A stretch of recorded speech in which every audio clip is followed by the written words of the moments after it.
Hello મિત્રો, આજે આપણે જીસીઆરટીના સાહિત્યકારોની ચર્ચા કરીશું. તેની અંદર આપણે ધોરણ 11ની વાત કરીશું. જો મિત્રો તમારે આગળ જીસીઆરટીના નવા વિડીયો જોઈતા હોય તો મારી આ ચેનલ સ્ટડી પોઈન્ટને સબસ્ક્રાઇબ કરી લેજો. નાવિક વળતો બોલ્યો કવિતાના લેખક છે ભાલણ. આ ભાલણનો જન્મ પાટણની અંદર થયો હતો અને આ ભાલણ ગુજરાતી સાહિત્યમાં આખ્યાનના પિતા તરીકે ઓળખાય છે. ગુજરાતી સાહિત્યમાં આખ્યાનના બીજ જો કોઈએ રોપ્યા હોય તો આખ્યાનના બીજ જો કોઈએ રોપ્યા હોય તો તમારો જવાબ રહેશે નરસિંહ મહેતા. પરંતુ આખ્યાનના પિતા તરીકે કોણ છે? તો આખ્યાનના પિતા આવશે તો તમારો જવાબ રહેશે ભાલણ. ગુજરાતી સાહિત્યમાં સૌથી વધુ આખ્યાન કોણે રચ્યા છે? તો સૌથી વધુ આખ્યાન આવશે તો તમારો જવાબ રહેશે પ્રેમાનંદ. આ ભાલણ જ્ઞાતિએ મોઢ બ્રાહ્મણ હતા. આ ભાલણ સંસ્કૃત ભાષાની અંદર સૌથી વિદ્વાન હોવાથી તેઓ પુરુષોત્તમ મહારાજ તરીકે ઓળખાતા હતા. તેઓને વજ્ર ભાષાનું પણ જ્ઞાન હતું, તો તેમને સંસ્કૃત, વજ્ર અને ગુજરાતી ભાષાનું પણ જ્ઞાન હતું. ગુર્જર ભાષા તરીકે કોઈએ ઓળખાવ્યા હોય તો તે છે ભાલણ. તો ગુજરાતી ભાષાને કોઈએ ગુર્જર ભાષા તરીકે સૌપ્રથમ ઓળખાવી હોય તો તે કોણ છે? ભાલણ છે. પરંતુ ગુજરાતી એવો શબ્દ સૌપ્રથમ કોણે પ્રયોજ્યો છે? તો તમારો જવાબ રહેશે પ્રેમાનંદ. તો પરીક્ષામાં પૂછાય કે ગુર્જર ભાષા તરીકે ગુજરાતી ભાષાને ઓળખાવનાર પ્રથમ ગુજરાતી સાહિત્યકાર, એટલે તમારો જવાબ રહેશે ભાલણ. પરંતુ ગુજરાતી શબ્દ પ્રયોજનાર સૌપ્રથમ સાહિત્યકાર કોણ? તો તમારો જવાબ રહેશે પ્રેમાનંદ. આ ભાલણે આખ્યાનને કડવાબંધ સૌપ્રથમ કર્યા હતા. તો પરીક્ષામાં પૂછાય આખ્યાનને સૌપ્રથમ કડવાબંધ કરવાનો શ્રેય કોને જાય છે? તો તમારો જવાબ રહેશે ભાલણ. ભાલણના આખ્યાનોમાં પહેલી વખત ઉથલો કે વલણ વગરના કડવા જોવા મળે છે. તેથી જ તો આખ્યાનના પિતા તરીકે તેઓ ઓળખાયા છે. પૌરાણિક આખ્યાનોમાં તેઓ મૂળ કથાને વફાદાર રહે છે. એટલે કે જે કથા જે હોય છે એનો જે મેન જે હેતુ છે તેને વફાદાર રહે છે. કોણ રહે છે? તો ભાલણ રહે છે. તેઓ આખ્યાન કવિ, પદ કવિ અને અનુવાદક કવિ તરીકે જાણીતા છે. ગુજરાતી સાહિત્યમાં સૌપ્રથમ અનુવાદક કવિ તરીકે કોણ ઓળખાય છે? તો તમારો જવાબ રહેશે ભાલણ. આ ભાલણે બાણભટ્ટની કૃતિ કાદંબરી, કાદંબરી સંસ્કૃત ભાષાની અંદર હતી, એનો અનુવાદ ગુજરાતી ભાષામાં કર્યો છે. કોણે કર્યો છે? તો ભાલણે. આ બાણભટ્ટ જે હતા એમણે કાદંબરી રચી. તો આ બાણભટ્ટ કોના દરબારી હતા? તો બાણભટ્ટ હતા રાજા હર્ષવર્ધનના દરબારી અને એમણે રચી હતી કાદંબરી. અને આ જ કાદંબરી કૃતિનો સંસ્કૃત ભાષામાંથી ગુજરાતી ભાષામાં અનુવાદ કોણે કર્યો? તો ભાલણે કર્યો. તેટલા માટે જ ગુજરાતી સાહિત્યના પ્રથમ અનુવાદક કવિ તરીકે ભાલણ ઓળખાય છે. નળ આખ્યાન, જાલંધર આખ્યાન, ધ્રુવાખ્યાન, ચંડી આખ્યાન, મૃગી આખ્યાન, રામ વિવાહ જેવા આખ્યાનો તેમણે રચ્યા છે. અને તેમની સૌથી જાણીતી યશોદાયી કૃતિ કાદંબરી તેમજ 10 મસ્કંદ અને રામબાલ ચરિત છે. બીજો પાઠ છે પોસ્ટ ઓફિસ. આ પોસ્ટ ઓફિસના લેખક છે ગૌરીશંકર ગોવર્ધનરામ જોશી, એટલે કે ધૂમકેતુ. તેઓ ધૂમકેતુ, પાગલ અને વિહારી તરીકે ઓળખાય છે અને જેમનો જન્મ વીરપુર રાજકોટની અંદર થયો હતો. આ તેઓ ટૂંકી વાર્તાના જનક તરીકે ઓળખાય છે. ગુજરાતી ભાષાની અંદર સૌથી વધુ ટૂંકી વાર્તાઓ જો કોઈએ આપી હોય તો તે છે ગૌરીશંકર ગોવર્ધનરામ જોશી. પરંતુ એવું પૂછાય કે ગુજરાતી ભાષાની સૌપ્રથમ ટૂંકી વાર્તા અથવા કે નવલિકા, નવલિકાને જ ટૂંકી વાર્તા કહેવાય છે. તો ગુજરાતી ભાષાની ટૂંકી વાર્તા અથવા નવલિકા સૌપ્રથમ કઈ છે? તો તમારો જવાબ રહેશે ગોવાલણી. આ ગોવાલણીના લેખક છે કંચનલાલ મહેતા. આ ધૂમકેતુની પોસ્ટ ઓફિસ જે છે એ વાર્તા સૌથી વધુ ફેમસ છે, જેમનો તેમણે ધ લેટર જે છે ધ લેટર અનુવાદને વિશ્વ કક્ષાના ઉત્તમ વાર્તાઓમાં સ્થાન મળ્યું હતું.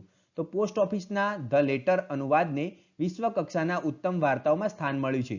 તો પરીક્ષામાં પૂછાય કે પોસ્ટ ઓફિસ કોની વાર્તા છે? તો પોસ્ટ ઓફિસ કોની વાર્તા છે? ગૌરીશંકર ગોવર્ધનરામ જોશીની વાર્તા છે. તેમના અન્ય વાર્તા સંગ્રહોની વાત કરીએ તો તણખા મંડળ ભાગ 1 થી 4. તેઓ ટૂંકી વાર્તાઓને તણખા તરીકે ઓળખાવે છે. આ પણ તમારે મિત્રો યાદ રાખવાનું રહેશે. અવશેષ, પ્રદીપ, ત્રિભેટો, આકાશદીપ વગેરે તેમના અન્ય વાર્તા સંગ્રહો છે. તેમની ઐતિહાસિક નવલકથાઓની વાત કરીએ તો ચૌલાદેવી, આમ્રપાલી, વૈશાલી અને ધ્રુવદેવી સૌથી ઇમ્પોર્ટન્ટ છે. તેમાં તમારે આમ્રપાલી સૌથી વધારે ઇમ્પોર્ટન્ટ રહેશે. મિત્રો, આ ચૌલાદેવી એટલે કે કોણ? તો સોલંકી કાળની અંદર ભીમદેવ પ્રથમના પત્ની બકુલાદેવી હતા અને બીજાનું નામ હતું ઉદયમતી. તો બકુલાદેવી સાહિત્યની અંદર ચોલાદેવી તરીકે ઓળખાય છે. જ્યારે આ ધ્રુવદેવી એટલે કે ગુપ્ત સામ્રાજ્યની અંદર રામગુપ્તના પત્ની કે જેમના લગ્ન પાછળથી ધ્રુવ ચંદ્રગુપ્ત બીજા સાથે થયા હતા. તો કનૈયાલાલ મુનશીએ ધ્રુવ સ્વામીની દેવી નામની ઐતિહાસિક નવલકથા લખી છે. જ્યારે ગૌરીશંકર જોશીએ ધ્રુવ દેવી નામે ઐતિહાસિક નવલકથા લખી છે. તેમની સામાજિક નવલકથાઓની વાત કરીએ તો પૃથ્વીશ, રાજમુકુટ, પરાજય અને જીવનના ખંડેર તેમની અગત્યની સામાજિક નવલકથાઓ છે.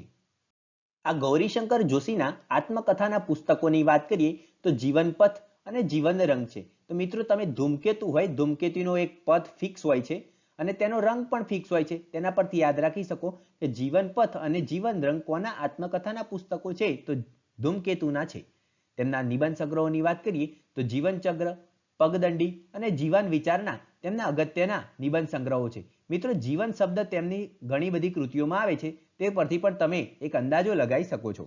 તેમના નાટ્ય સંગ્રહોની વાત કરીએ તો એકલવ્ય અને બીજા નાટકો, ઠંડી ક્રૂરતા અને બીજા નાટકો છે. તેમણે ખલીલ જિબ્રાનના ધ પ્રોફેટ જે પુસ્તક છે એનો અનુવાદ તેમણે કયા નામે કર્યો છે? તો વિદાય વેળા નામે કર્યો છે. તો મિત્રો પરીક્ષામાં પૂછાય કે વિદાય વેળા નામે જે તેમણે અનુવાદ કર્યો છે કયા પુસ્તકનો કર્યો છે? ધ પ્રોફેટનું. અને ધ પ્રોફેટ મૂળ કોનું છે પુસ્તક? તો તમારો જવાબ રહેશે ખલીલ જિબ્રાન. 1935માં તેમને રણજીતરામ સુવર્ણચંદ્રક એનાયત કરાયો હતો. પરીક્ષામાં પૂછાય કે સૌપ્રથમ રણજીતરામ સુવર્ણચંદ્રક કયા કવિને મળ્યો છે? તો તમારો જવાબ રહેશે ઝવેરચંદ મેઘાણી. તેમને 1928ની અંદર સૌપ્રથમ રણજીતરામ સુવર્ણચંદ્રક એનાયત કરવામાં આવ્યો હતો. 1935માં ગૌરીશંકર જોશીને નર્મદ સુવર્ણચંદ્રક પણ મળેલ છે. અને આ ગૌરીશંકર જોશી 1944માં વડોદરામાં મળેલ ગુજરાતી સાહિત્ય પરિષદના પ્રમુખ પણ હતા. એમ ઉગાર્યો ચંદ્રહાસ કવિતાના કવિ છે પ્રેમાનંદ. આ પ્રેમાનંદની વાત કરીએ તો પ્રેમાનંદ માંડભટ્ટ તરીકે ઓળખાતા હતા અને તેમનો જન્મ વડોદરાની અંદર થયેલો છે.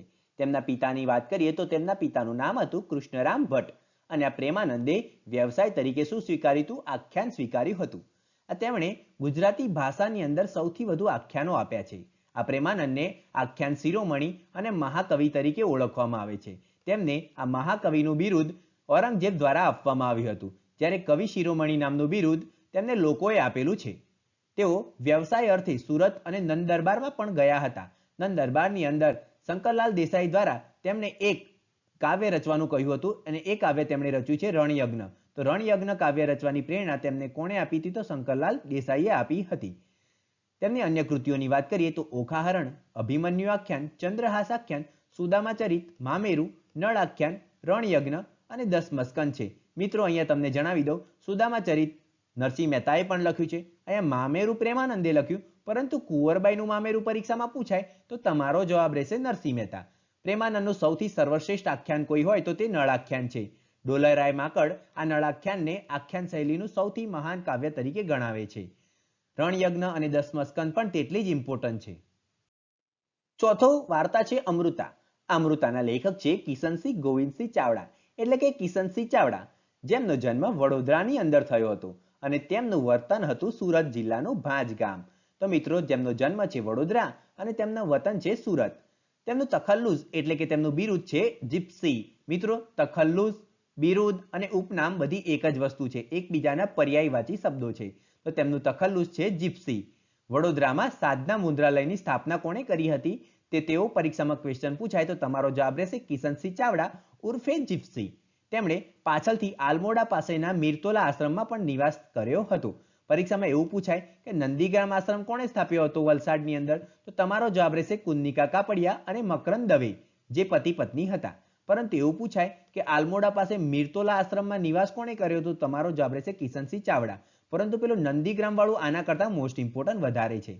રેખાચિત્ર, સંસ્મરણ અને આત્મકથાના ત્રિવિધ સ્તરને સ્પર્શતા અમાસના તારા પુસ્તકમાં તેમના જીવનના અનુભવોનું વિધાયક બળ જોવા મળે છે. તો પરીક્ષામાં સૌથી ઇમ્પોર્ટન્ટ બની જાય છે કે અમાસના તારા પુસ્તક કોનું છે? તો તમારો જવાબ રહેશે કિશનસિંહ ચાવડા. કિશનસિંહ ચાવડાની જીપ્સીની આંખેમાં સંસ્મરણોનો સુચારુ આલેખ છે. એટલે કે કિશનસિંહ ચાવડાએ લખેલી જીપ્સીની આંખેમાં કૃતિમાં શું છે? તો તેમના સંસ્મરણોનો સુચારુ આલેખન કરેલું જોવા મળે છે. તારા મૈત્રક એક શબ્દ સમૂહ છે. આંખો આંખોથી થતો પ્રેમ એટલે કહેવાય તારા મૈત્રક. આ તારા મૈત્રકની અંદર તેમના અંગત ચરિત્ર રેખાઓનું નોંધપાત્ર પુસ્તક છે. તો પરીક્ષામાં પૂછાય કે અંગત ચરિત્ર રેખાઓનું નોંધપાત્ર પુસ્તક તારા મૈત્રક કોનું છે? તો તમારો જવાબ રહેશે કિશનસિંહ ચાવડા. અને સમુદ્રના દ્વીપમાં તેમને તેમના જીવન વિશેના માર્મિક લેખોનો સંગ્રહ કર્યો છે. તો મિત્રો તારા મૈત્રક, સમુદ્રના દ્વીપ અને અમાસના તારા એ સૌથી ઇમ્પોર્ટન્ટ બની જાય છે. અમાસથી પૂનમ ભણીમાં તેમના આધ્યાત્મિક લેખો છે. તો પરીક્ષામાં પૂછાય કે અમાસથી પૂનમ ભણી કોની પુસ્તક છે? તો તમારો જવાબ રહેશે કિશનસિંહ ચાવડા. તો અમાસ અમાસ શબ્દ મોટે ભાગે કિશનસિંહ ચાવડાની અંદર આવે છે. તેમના નવલકથાઓની વાત કરીએ તો ધરતીની પુત્રી તેમની નવલકથા છે. મિત્રો, ધરતીની આરતી પૂછાય અને ધરતીનું લૂણ પૂછાય તો તમારો જવાબ રહેશે સ્વામી આનંદ. પરંતુ ધરતીનું ધાવણ પૂછાય તો તમારો જવાબ રહેશે ઝવેરચંદ મેઘાણી. ધરતીનો અવતાર પૂછાય તો તમારો જવાબ રહેશે ઈશ્વર પેટલીકર. પરંતુ ધરતીની પુત્રી પૂછાય તો તમારો જવાબ રહેશે કિશનસિંહ ચાવડા. તેમના વાર્તા સંગ્રહોની વાત કરીએ તો કુમકુમ અને સરવરી છે. તેમના અભ્યાસ ગ્રંથોની વાત કરીએ તો હિન્દી સાહિત્યનો ઇતિહાસ અને કબીર સંપ્રદાય છે. તેમને નર્મદ સુવર્ણચંદ્રક પણ પ્રાપ્ત થયો છે. મિત્રો, શૈવલીની પરીક્ષામાં પૂછાય તો તમારો જવાબ રહેશે દામોદર ખુશાલદાસ બોટાદકર. સરવરી પૂછાય તો તમારો જવાબ રહેશે કિશનસિંહ ચાવડા. પરંતુ સરવીલક પૂછાય તો રસિકલાલ પરીખ. સરવીલક પૂછાય તો રસિકલાલ પરીખ, શૈવલીની પૂછાય તો બોટાદકર અને સરવરી પૂછાય તો કિશનસિંહ ચાવડા. કન્ફ્યુઝન પોઈન્ટની વાત કરીએ મિત્રો, તો અમૃતા વાર્તા સંગ્રહ પરીક્ષામાં પૂછાય તો તમારો જવાબ રહેશે કિશનસિંહ ચાવડા.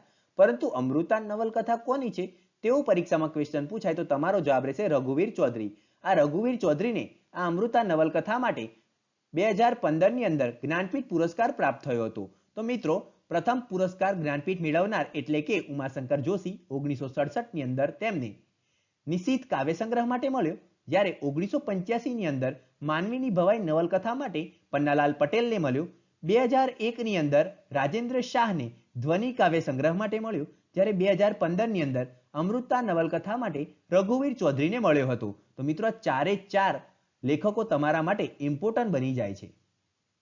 પાંચમી કવિતા છે અખો, જેના કવિ છે અખા ભગત. તેમનો જન્મ જેતલપુર અમદાવાદમાં થયો હતો. મિત્રો, અમદાવાદની અંદર દેસાઈની પોળની અંદર આ અખા ભગત પોતે નિવાસ કરતા હતા. તો પરીક્ષામાં પૂછાય કે દેસાઈની પોળમાં કોણ રહેતું હતું? તો અખા ભગત રહેતા હતા. અખા ભગતનો વ્યવસાય વારંવાર પરીક્ષામાં પૂછાય છે કે અખા ભગત કયો વ્યવસાય કરતા? તો તમારો જવાબ રહેશે સોની. એમનો વ્યવસાય શું હતો? સોનીનો વ્યવસાય હતો. બીજા એક કવિ છે પ્રિયકાંત વણિયાર. તેમનો વ્યવસાય પણ પરીક્ષામાં પૂછાઈ ચૂકેલ છે. જે ચૂડી બનાવવાનો ધંધો કરતા. ચૂડી એટલે કે બંગડી બનાવવાનો ધંધો કોણ કરતા? તો પ્રિયકાંત વણિયાર કરતા હતા. અખા ભગતનું બિરુદ છે વેદાંતી કવિ, જ્ઞાનનો વડલો, હસ્તો ફિલસૂફ અને કાંત દ્રષ્ટા કવિ તેમજ બ્રાહ્મી સાહિત્યકાર તેમના બિરુદો છે. જેમાં કાંત દ્રષ્ટા કવિ અને હસ્તો ફિલસૂફ જેવા બિરુદો તેમને ઉમાશંકર જોશી દ્વારા પ્રાપ્ત થયા છે. જ્યારે બ્રાહ્મી સાહિત્યકાર તરીકે તેમને કાકા સાહેબ કાલેલકર ઓળખાવે છે. તેમની કૃતિઓની વાત કરીએ તો પંચીકરણ, ગુરુ શિષ્ય સંવાદ, અનુભવ બિંદુ અને અખે ગીતા તેમના અગત્યની કૃતિઓ છે. તેઓ છપ્પા માટે ગુજરાતી સાહિત્યમાં જાણીતા છે. 6 પંક્તિઓનું પદ જેને કહેવામાં આવે છે છપ્પા. 6 જ પંક્તિઓ હોય તો એને શું કહી દેવામાં આવે? છપ્પા કહેવામાં આવે. જે બોધ પ્રધાન અને કટાક્ષમય રીતે રચેલું હોય છે. અને સૌથી વધુ ગુજરાતી સાહિત્યમાં કોઈ છપ્પા રચ્યા હોય તો તે અખા ભગતે રચ્યા છે. અખાએ છપ્પામાં મોટે ભાગે કયા છંદનો ઉપયોગ કરે છે? તો તમારો જવાબ રહેશે ચોપાઈ છંદનો ઉપયોગ કર્યો છે. છપ્પાનો ઉપયોગ શા માટે કરવામાં આવતો? તો છપ્પાનો ઉપયોગ સમાજના સામાજિક દૂષણો, પાખંડ, ઢોંગ, રૂઢિચુસ્તતા, કર્મકાંડ, દેહ દમન, આચાર જડતા, સાંપ્રદાયિક જડતા, પાખંડી ગુરુઓ સામે અખાએ તીખા પ્રહારો કટાક્ષ કર્યો છે. આ બધાનો ઉપયોગ સામનો કરવા માટે કોણે કર્યો છે? સામનો તો અખા ભગતે. શેના દ્વારા કર્યો છે? તો છપ્પા લખીને કર્યો છે. આ છપ્પા દ્વારા તેમણે આ બધા દૂષણોને ઉઘાડા પાડ્યા છે. સુંદરીની શોધ પાઠના લેખક છે જયશંકર ભુધરદાસ ભોજક.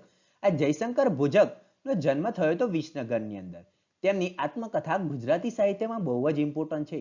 તેમની આત્મકથા છે થોડા આંસુ થોડા ફૂલ. મિત્રો, કઈ રીતના યાદ રાખી શકો?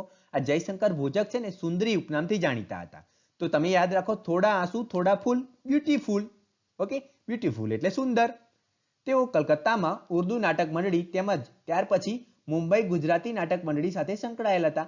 આ વાત ક્યારની છે? જ્યારે ગુજરાત જુદું નહોતું પડ્યું ત્યારથી આ નાટકની અંદર કામ કરતા, એટલે કે મુંબઈ ગુજરાતી નાટક મંડળી સાથે પણ સંકળાયેલા હતા. ઈસવીસન 1964માં મુંબઈમાં મળેલ ગુજરાતી સાહિત્ય પરિષદના 22મા અધિવેશનના કળા વિભાગના તેઓ પ્રમુખ હતા. મિત્રો, આજે જયશંકર ભોજક જે છે એ સુંદરી ઉપનામથી જાણીતા હતા તેવું તમારે પરીક્ષામાં પૂછાય છે. અને તેમના ગુરુ કોણ હતા? તો બાપુલાલ નાયક હતા તેમના ગુરુ. તે પણ તમારે ઇમ્પોર્ટન્ટ છે. ઈસવીસન 1951માં રણજીતરામ સુવર્ણચંદ્રક અને 1971માં પદ્મ વિભૂષણ એમને મળેલ છે. મિત્રો, તો જો પદ્મ વિભૂષણ મળે છે એટલે કે આ સાહિત્યકાર સૌથી ઇમ્પોર્ટન્ટ બની જાય છે. તેમની આત્મકથાનું નામ છે થોડા આંસુ થોડા ફૂલ. આપણે કેવી રીતના યાદ રાખીશું? થોડા આંસુ થોડા ફૂલ બ્યુટીફુલ. તો બ્યુટીફુલ એટલે કોણ? સુંદરી. સુંદરી એટલે કે કોણ? તો જયશંકર ભોજક. આ જયશંકર ભોજકે તેમનું મોટા ભાગનું જીવન મુંબઈ ગુજરાતી નાટક મંડળીમાં વિતાવ્યું હતું. તો પરીક્ષામાં પૂછાય કે તેમણે સૌથી વધુ કઈ સંસ્થા સાથે કાર્ય કર્યું છે? તો મુંબઈ ગુજરાતી નાટક મંડળી સાથે કાર્ય કર્યું છે. ઈસવીસન 1901માં ભજવાયેલ સૌભાગ્ય સુંદરી નાટક માત્ર 12 વર્ષની ઉંમરે તેમણે ભજવ્યું હતું અને એની અંદર તેમણે સુંદરી બાલાની પ્રથમ ભૂમિકા એમણે કરી હતી. ત્યાર પછીથી તેઓ સુંદરી નામે જાણીતા બન્યા. નટમંડળ અમદાવાદના ઉપક્રમે મેના ગુજરી ઇત્યાદિ નાટકોમાં દિગ્દર્શનને અનુલક્ષીને આજીવન અભિનયના ક્ષેત્રે તેમને 1957માં રાષ્ટ્રપતિ સુવર્ણચંદ્રક મળ્યો છે. તો પરીક્ષામાં પૂછાય કે તેમનું અગત્યનું નાટક કયું છે? તો મેના ગુજરી. આ મેના ગુજરી એમણે અગત્યનો રોલ કર્યો હતો. જયશંકર ભોજક અલ્પશિક્ષિત હોવાથી તેમના જે શબ્દો જે છે એ ડોક્ટર સોમાભાઈ સી પટેલ અને ડોક્ટર દિનકર જયશંકર ભોજકે લખ્યા છે. તો પરીક્ષામાં પૂછાય કે તેમના શબ્દોને શબ્દ સ્વરૂપ કોણે આપ્યું છે? તો તમારો જવાબ રહેશે સોમાભાઈ અને દિનકર ભોજકે આપેલું છે. બુરાઈના દ્વાર પરથી કવિતાના કવિ છે ઝવેરચંદ કાળીદાસ મેઘાણી અને આ ઝવેરચંદ મેઘાણીનો જન્મ થયો છે ચોટીલા અને આ ચોટીલા તાલુકો આવે છે સુરેન્દ્રનગર જિલ્લાની અંદર. મિત્રો, તેમનો જન્મ પૂછાય તો ચોટીલા, પરંતુ તેમનું વતન પૂછાય તો બગસરા અને તેમની કર્મભૂમિ પૂછાય તો તમારો જવાબ રહેશે જુનાગઢ. તો મિત્રો, આ એક એવા સાહિત્યકાર છે જેમનો જન્મ, વતન અને કર્મભૂમિ બધી વસ્તુ અલગ છે. જેમ નરસિંહ મહેતાની અંદર તેમનો જન્મ તળાજામાં તો તેમની કર્મભૂમિ જુનાગઢ હતી, તેવી જ રીતના આમનો જન્મ ચોટીલા, તેમનું વતન બગસરા અને તેમની કર્મભૂમિ જુનાગઢ છે. આ ઝવેરચંદ મેઘાણી તેમના શરૂઆતના દિવસોમાં કલકત્તામાં જાય છે અને એલ્યુમિનિયમના કારખાનામાં તેઓ મેનેજર તરીકે નિમણૂક પામે છે, પરંતુ તેમને ત્યાં ફાવતું નથી એટલે તે પોતે પાછા પોતાના સોરઠ દેશની અંદર આવી જાય છે. તેમણે પોતાના બાળપણના અને સૌરાષ્ટ્રના અનુભવોના આધારે એક લેખ લખ્યો હતો ચોરોના પોકારે. તો ચોરાનો પોકાર લેખ લખ્યો હતો. આ ચોરાનો પોકાર લેખ તેમણે સૌપ્રથમ લખેલો જોવા મળે છે. તેઓએ અમૃતલાલ શેઠના સૌરાષ્ટ્ર દૈનિકમાં પત્રકાર તરીકે કામ કર્યું હતું અને ત્યારબાદ તેઓ રાણપુર આવીને વસ્યા હતા. લોક સાહિત્યના સંપાદન જેવા કે સૌરાષ્ટ્રની રસધાર, સોરઠી બહારવટિયા, સોરઠી અને દાદાજીની વાતો તેમના અગત્યના લોકવાર્તાના સંપાદનો છે. કંકાવટી, રઢિયાળી રાત, ચુંદડી, હાલરડા, ઋતુગીતો તેમના લોકગીતોના સંપાદન છે. તેમના ગ્રંથોની વાત કરીએ તો સૌરાષ્ટ્રના ખંડેરોમાં લોક સાહિત્યનું સમાલોચન અને ધરતીનું ધાવણ તેમના અગત્યના ગ્રંથો છે. તો મિત્રો, ધરતીનું ધાવણ પૂછાય તો ઝવેરચંદ મેઘાણી, ધરતીની આરતી અને ધરતીનું લુણ પૂછાય તો સ્વામી આનંદ, ધરતીનો અવતાર પૂછાય તો ઈશ્વર પેટલીકર તમારો જવાબ રહેશે. ધરતીની પુત્રી પૂછાય તો કિશનસિંહ ચાવડા, જે આપણે હમણાં જ જોઈ ગયા. કાવ્ય સંગ્રહોની વાત કરીએ તો યુગવનના અને સિંધુડો જે ગાંધી યુગ અને સ્વતંત્ર સંગ્રામને ઝીલતા કાવ્ય સંગ્રહો છે. મિત્રો, તેમના જે સિંધુડો કાવ્ય સંગ્રહ જે છે તે સ્વતંત્ર સંગ્રામ દરમિયાન અંગ્રેજોએ જપ્ત કરી લીધો હતો. તો પરીક્ષામાં પૂછાય કે ઝવેરચંદ મેઘાણીનો કયો કાવ્ય સંગ્રહ અંગ્રેજો દ્વારા જપ્ત કરવામાં આવ્યો હતો? તો તમારો જવાબ રહેશે સિંધુડો. તેમની નવલિકાઓની વાત કરીએ. આ નવલિકા એટલે કે ટૂંકી વાર્તા, જેના જનક કોણ ગણવામાં આવે છે? તો કે ગૌરીશંકર જોશીને ગણવામાં આવે છે. સૌથી વધારે નવલિકા કોણે આપી છે? તો ગૌરીશંકર જોશીએ આપી છે. આ નવલિકા બુરાઈના દ્વાર પરથી કોણે લખી છે? તો ઝવેરચંદ મેઘાણીએ લખેલી છે. ચક્રવાક મિથુન ખંડ કાવ્ય જે છે એના કવિ છે મણિશંકર રત્નજી ભટ્ટ, જેમનું ઉપનામ છે કાંત અને આમનો જન્મ થયો છે ચાવડ, અમરેલીની અંદર. આ મણિશંકર રત્નજી ભટ્ટ ગુજરાતી સાહિત્યમાં ખંડ કાવ્યના જનેતા કહેવામાં આવે છે. ખંડ કાવ્ય ગુજરાતી સાહિત્યમાં જો કોઈ સૌપ્રથમ લાવી હોય તો તે છે મણિશંકર રત્નજી ભટ્ટ અને તેઓ કાંત ઉપનામે જાણીતા હતા. પરંતુ મિત્રો, એવું પૂછાય કે કાંત દ્રષ્ટા કવિ તરીકે કોણ જાણીતા છે? તો કાંત દ્રષ્ટા કવિ તરીકે અખા ભગત જાણીતા છે. આ બિરુદ તેમને ઉમાશંકર જોશી દ્વારા આપવામાં આવ્યું હતું. કાવ્ય સંગ્રહોની વાત કરીએ તો પૂર્વાલાપ તેમનો મરણોત્તર કાવ્ય સંગ્રહ છે. મણિશંકર રત્નજી ભટ્ટ જે દિવસે મૃત્યુ પામે એ જ દિવસે તેમના પૂર્વાલાપ કાવ્ય સંગ્રહ પ્રકાશિત થયો હતો. તો પરીક્ષામાં પૂછાય કે પૂર્વાલાપ કોનો કાવ્ય સંગ્રહ છે? તો તમારો જવાબ રહેશે મણિશંકર રત્નજી ભટ્ટ. મિત્રો, મોસ્ટ ઇમ્પોર્ટન્ટ છે આ પૂર્વાલાપ, એક ખંડ કાવ્ય સંગ્રહ છે. તેના ઉત્તમ ઉર્મી કાવ્યોની વાત કરીએ તો ઉપહાર, સાગર અને શશી તેમના ઉત્તમ ઉર્મી કાવ્યો છે. 10મો પાઠ છે જીભ, જેના લેખક છે જ્યોતિન્દ્ર હરિશંકર દવે એટલે કે જ્યોતિન્દ્ર દવે, જેમનું વતન છે સુરતની અંદર. તેમના હાસ્ય લેખો સંગ્રહોની વાત કરીએ તો રંગ તરંગ ભાગ 1 થી 6, મારી નોંધ પોથી, રેતીની રોટલી, પાનના બીડા, અલ્પાત્માનું આત્મપુરાણ, નજર લાંબી અને ટૂંકી, ત્રીજું સુખ, રોગ યોગ અને પ્રયોગ, જ્યાં ત્યાં પડે નજર મારી અને જ્યોતિન્દ્ર તરંગ છે. મિત્રો, જ્યાં ત્યાં પડે નજર મારી પરીક્ષામાં પૂછાય તો આ કોનો હાસ્ય લેખનો સંગ્રહ છે? તો તમારો જવાબ રહેશે જ્યોતિન્દ્ર દવે. પરંતુ જ્યાં જ્યાં નજર મારી ઠરે યાદી ભરી ત્યાં આપની કોની પંક્તિ છે? તો તમારો જવાબ રહેશે કલાપી. મિત્રો, આ જ્યોતિન્દ્ર દવે અવળ વાણિયા તરીકે ઓળખાય છે અને પ્રથમ પંક્તિના હાસ્યકાર તરીકે પણ કોણ ઓળખાય છે? જ્યોતિન્દ્ર દવે ઓળખાય છે. તેમની હાસ્યસભર નવલકથાઓની વાત કરીએ તો અમે બધા, જે તેમણે ધનસુખલાલ મહેતા સાથે લખી હતી. તો પરીક્ષામાં પૂછાય કે અમે બધા નવલકથામાં જ્યોતિન્દ્ર દવેનો સાથ કોણે આપ્યો હતો લખવા માટે? તો તમારો જવાબ રહેશે ધનસુખલાલ મહેતા. આ જ્યોતિન્દ્ર દવેને રણજીતરામ સુવર્ણચંદ્રક અને નર્મદ સુવર્ણચંદ્રક પ્રાપ્ત થયેલ છે. મિત્રો, રણજીતરામ સુવર્ણચંદ્રક સૌપ્રથમ કોને પ્રાપ્ત થયો? તો તમારો જવાબ રહેશે ઝવેરચંદ મેઘાણી 1928 ની અંદર. પરંતુ એવું પૂછાય કે નર્મદ સુવર્ણચંદ્રક સૌપ્રથમ કોને પ્રાપ્ત થયો? તો તમારો જવાબ રહેશે જ્યોતિન્દ્ર દવે. તેમની રંગ તરંગ કૃતિ માટે પ્રાપ્ત થયેલ છે.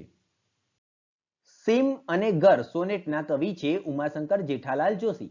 આ ઉમાશંકર જોશીનું ઉપનામ છે વાસુકી. તેમનું અન્ય ઉપનામ છે શ્રવણ. તો વાસુકી અને શ્રવણ કોના ઉપનામ છે? તો તમારો જવાબ રહેશે ઉમાશંકર જોશીના. તેઓ વિશ્વ શાંતિના કવિ તરીકે ઓળખાય છે, જેમનો જન્મ બામણા એટલે કે સાબરકાંઠા જિલ્લાની અંદર થયો હતો. મિત્રો, આ કવિનું જન્મસ્થળ સૌથી વધુ વાર પરીક્ષામાં પૂછાઈ ચૂકેલ છે. તેમના કાવ્ય સંગ્રહોની વાત કરીએ તો વિશ્વ શાંતિ, ગંગોત્રી, નિશીથ, પ્રાચીના, આતિથ્ય, વસંત વર્ષા, મહાપ્રસ્થાન, અભિજ્ઞા, ધારાવસ્ત્ર અને સપ્તપદી છે.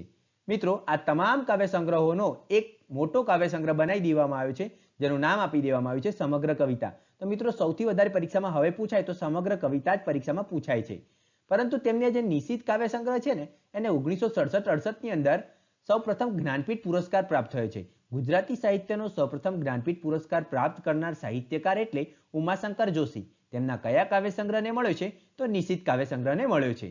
તેઓ સંસ્કૃતિ માસિકના તંત્રી હતા. તો પરીક્ષામાં પૂછાય સંસ્કૃતિ માસિકના તંત્રી કોણ હતા? તો ઉમાશંકર જોશી.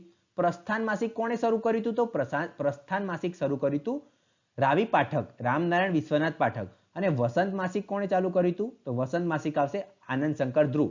તો મિત્રો, 3 તમારે યાદ રાખવાના. વસંત માસિક તો આનંદ શંકર ધ્રુવ, પ્રસ્થાન સાથે કોણ હતું? તો રાવી પાઠક, અને સંસ્કૃતિ સાથે કોણ સંકળાયેલું છે? તો ઉમાશંકર જોશી. આ ઉમાશંકર જોશીના સંશોધન ગ્રંથોની વાત કરીએ તો પુરાણોમાં ગુજરાત, અખો એક અધ્યયન તેમના અગત્યના સંશોધન ગ્રંથો છે. તેમના વિવેચન ગ્રંથોની વાત કરીએ તો સંવેદન, શૈલી અને સ્વરૂપ, કવિની સાધના, શ્રી અને સૌરભ અને કવિની શ્રદ્ધા તેમના વિવેચન ગ્રંથો છે. તો મિત્રો, કવિની શ્રદ્ધા તમારી અહીંયા ઇમ્પોર્ટન્ટ વિવેચન ગ્રંથ બની જાય છે.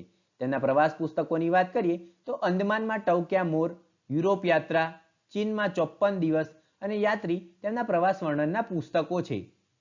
ચરિત્રાત્મક લખાણના પુસ્તકોની વાત કરીએ તો હૃદયમાં પડેલી છબીઓના 2 ભાગ અને ઈસામુ સીદા અને અન્ય આ તેમના અગત્યના ચરિત્રાત્મક લખાણના પુસ્તકો છે.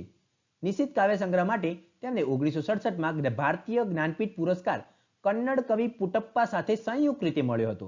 મિત્રો, અહીંયા સંયુક્ત રીતે મળેલ છે. જો સ્વતંત્ર રીતે મળ્યો હોય તેવા ગુજરાતી સાહિત્યકાર પૂછાય તો તમારો જવાબ રહેશે પન્નાલાલ પટેલ, માનવીની ભવાઈ નવલકથા માટે. પરંતુ પ્રથમ પૂછાય તો તમારો જવાબ રહેશે કોણ આવશે? તમારો જવાબ ઉમાશંકર જોશી. ગુજરાત યુનિવર્સિટીના કુલપતિ તરીકે આ રહી ચૂકેલા છે. રાજ્યસભાના સભ્ય પણ હતા. સાહિત્ય અકાદમી દિલ્હીના અધ્યક્ષ પણ રહી ચૂકેલા છે અને વિશ્વ ભારતી યુનિવર્સિટીના કુલપતિ તરીકે પણ રહી ચૂકેલા છે. મિત્રો, મોટા ભાગની યુનિવર્સિટીઓમાં જે કુલપતિ હોય એ રાજ્યપાલ જ હોય, પરંતુ ભારતની એકમાત્ર યુનિવર્સિટી જે કલકત્તાની અંદર આવી, જેનું નામ છે વિશ્વ ભારતી યુનિવર્સિટી, એના કુલપતિ તરીકે વડાપ્રધાન હોય છે. પરંતુ આ વિશ્વ ભારતી યુનિવર્સિટીના કુલપતિ તરીકે ઉમાશંકર જોશી પણ રહી ચૂકેલા છે. 12મો પાઠ છે પ્રસંગદીપ. આ પ્રસંગદીપના લેખક છે ભરત નાનાભાઈ ભટ્ટ એટલે કે ભરતભાઈ ભટ્ટ, જેમનો જન્મ ભાવનગરની અંદર થયો હતો. તેમના પુસ્તકોની વાત કરીએ તો આનંદ મંગલ લોકે આ પુસ્તકને 2009નો ગુજરાતી સાહિત્ય અકાદમીનો પુરસ્કાર પ્રાપ્ત થયો છે. તો આનંદ મંગલ લોકે કોનું પુસ્તક છે? તો તમારો જવાબ રહેશે ભરતભાઈ ભટ્ટ. પરાજયની જીત કવિતાના કવિ છે પ્રહલાદ પારેખ. આ પ્રહલાદ પારેખની આ પરાજયની જીત છે એ બારી બહાર કાવ્ય સંગ્રહમાંથી લેવામાં આવેલ છે. એ મિત્રો, તમને વાત કરી દઉં, ઉગાડી બારી પૂછાય તો તમારો જવાબ રહેશે ઉમાશંકર જોશી. ઉગાડી રહી ગઈ બારી પૂછાય તો તમારો જવાબ રહેશે શિવકુમાર જોશી. મારી બારીએથી પૂછાય તો તમારો જવાબ રહેશે સુરેશ દલાલ. બારી બહાર પૂછાય તો તમારો જવાબ રહેશે પ્રહલાદ પારેખ. તો ઉઘાડી બારી ઉમાશંકર જોશી, ઉઘાડી રહી ગઈ બારી શિવકુમાર જોશી, મારી બારીએથી સુરેશ દલાલ અને બારી બહાર તો પ્રહલાદ પારેખ તમારો જવાબ આવશે. આ પ્રહલાદ પારેખનો જન્મ ભાવનગરની અંદર થયો હતો. ગુજરાતી કાવ્ય સાહિત્યમાં 1940 પછી એમના બારી બહાર કાવ્ય સંગ્રહની બીજી આવૃત્તિ એમના સરવાણી કાવ્ય સંગ્રહના કાવ્યો સમાવી લીધા છે. તો સરવાણી કાવ્ય સંગ્રહના કાવ્યો શેમાં સમાવી લેવામાં આવે છે? તો તમારો જવાબ રહેશે બારી બહાર કાવ્ય સંગ્રહમાં સમાવી લેવામાં આવે છે. રાજકુમારની શોધમાં તેમજ કરુણાનો સ્વયંવર જેવા દીર્ઘ બાળ વાર્તાઓ તેમણે આપેલી છે. તો રાજકુમારની શોધમાં અને કરુણાનો સ્વયંવર કોના દીર્ઘ બાળ વાર્તાઓ છે? તો તમારો જવાબ રહેશે પ્રહલાદ પારેખ. કવિએ પરાજયની જીત ખંડ કાવ્યમાં કલિંગના યુદ્ધનું વર્ણન વર્ણવ્યું છે. તો પરીક્ષામાં પૂછાય કે પરાજયની જીત જે કાવ્ય છે એની અંદર શેનું વર્ણન કરવામાં આવ્યું છે? તો તમારો જવાબ રહેશે કલિંગના યુદ્ધનું વર્ણન કરવામાં આવેલું છે. વાત એક સાપનીના લેખક છે મહેશ યાજ્ઞિક. આ મહેશ વાસુદેવભાઈ યાજ્ઞિકનો જન્મ ધંધુકા તાલુકાની અંદર થયો છે. આ ધંધુકા તાલુકો અમદાવાદ જિલ્લાની અંદર આવેલો છે. આ અમદાવાદ જિલ્લાની અંદર ધંધુકા તાલુકો આવ્યો તેમાં બીજા એક સાહિત્યકારનો પણ જન્મ થયો છે. તેમનું નામ એટલે કે હેમચંદ્રાચાર્ય. તો હેમચંદ્રાચાર્ય અને મહેશ યાજ્ઞિક બંનેનો જન્મ ધંધુકાની અંદર થયેલ છે. તેમની નવલકથાઓની વાત કરીએ તો રેશમડંખ, ખેલંદો, વંશવિચ્છેદ અને છળકપટ તેમની અગત્યની નવલકથાઓ છે. તેમનો આ રેશમડંખ, અહીંયા મિત્રો ભૂલ થઈ છે, રેશમખંડ નહીં પણ રેશમડંખ આવશે. આ રેશમડંખ નવલકથા પરથી હિન્દીમાં એક સિરિયલ પણ બનેલી છે. તો મિત્રો આ તમારે ઇમ્પોર્ટન્ટ બની જાય છે રેશમડંખ. તેમની 35 વાર્તાઓનો જે સંગ્રહ છે એને ગુજરાત સાહિત્ય અકાદમી 2010નું તૃતીય પારિતોષિક પ્રાપ્ત થયું છે. તો મિત્રો રેશમડંખ કોની નવલકથા છે? તો તમારો જવાબ રહેશે મહેશભાઈ યાજ્ઞિક. 15મી કવિતા છે મારી ફળીના ઝાડવા બે. આ મારી ફળીના ઝાડવા બે ના કવિ છે દેવજી રામજી મોઢા, જેમનું ઉપનામ છે શિરીષ અને એમનો જન્મ થયો છે પોરબંદરની અંદર. મિત્રો પરીક્ષામાં ગેરંટી મારીને કહી દઉં તમને, આ બે જ વસ્તુ પરીક્ષામાં પૂછે છે કે દેવજી મોઢાનો જન્મ ક્યાં થયો? પોરબંદરની અંદર. દેવજી મોઢાનું ઉપનામ શું છે? શિરીષ. વારંવાર પરીક્ષામાં આ જ બે ક્વેશ્ચનો ઘણી બધી વખત આવી ચૂક્યા છે. તો તમારે દેવજી મોઢા તો તૈયાર કરી જ દેવાના કે એમનું ઉપનામ શિરીષ છે અને એમનો જન્મ થયો છે પોરબંદરની અંદર. તેમના કાવ્ય સંગ્રહોની વાત કરીએ તો પ્રયાણ, શ્રદ્ધા, આરત, અનિંદ્રા, વનશ્રી, રાધિકા, શિલ્પા અને અમૃતા તેમના કાવ્ય સંગ્રહો છે. તો મિત્રો તમે જોશો તો અહીંયા શ્રદ્ધા, અમૃતા, શિલ્પા, રાધિકા આ બધી છોકરીઓના નામ આવે છે. તો છોકરીઓના નામ આવે એટલે કયા કવિ થઈ જાય? દેવજી રામજી મોઢા. મિત્રો અહીંયા તમને જણાવી દઉં, અમૃતા અહીંયા કાવ્ય સંગ્રહ છે. અમૃતા વાર્તા પૂછાય તો તેના લેખક થશે કિશનસિંહ ચાવડા. અમૃતા નવલકથા પૂછાય તો તેના લેખક છે રઘુવીર ચૌધરી. અમૃતા કાવ્ય સંગ્રહ પૂછાય તો તમારા જવાબ રહેશે દેવજી મોઢા. તો અમૃતા કાવ્ય સંગ્રહ તો તમારો જવાબ આવશે દેવજી મોઢા. અમૃતા નવલકથા તો તમારો જવાબ રહેશે રઘુવીર ચૌધરી અને અમૃતા વાર્તા તો તમારો જવાબ રહેશે કિશનસિંહ ચાવડા. 16મો પાઠ છે તપસ્વી સારસ્વત. આ તપસ્વી સારસ્વતના લેખક છે ચંદ્રકાંત શેઠ. ચંદ્રકાંત ત્રિકમલાલ શેઠના વતની હતા ઠાસરાના. આ ઠાસરા તાલુકો ખેડા જિલ્લાની અંદર આવેલો છે. તેમના કાવ્ય સંગ્રહોની વાત કરીએ મિત્રો તો પવન રૂપેરી, ઉઘડતી દિવાલો. આ ઉઘડતી દિવાલો પરથી યાદ આવે છે કે ઓતરાતી દિવાલો કોની છે? તો ઓતરાતી દિવાલો પરીક્ષામાં પૂછાય તો તમારો જવાબ રહેશે કાકા સાહેબ કાલેલકર. ચિત્રેલી દિવાલો પરીક્ષામાં પૂછાય તો તમારો જવાબ રહેશે પન્નાલાલ પટેલ અને ઉઘડતી દિવાલો પૂછાય તો તમારો જવાબ રહેશે ચંદ્રકાંત શેઠ. એટલે કે ઓતરાતી દિવાલો તો કાકા સાહેબ કાલેલકર, ચિત્રેલી દિવાલો તો પન્નાલાલ પટેલ અને ઉઘડતી દિવાલો તો ચંદ્રકાંત શેઠ તમારો જવાબ આવશે. પડઘાની પેલે પાર, ગગન ખોલતી બારી.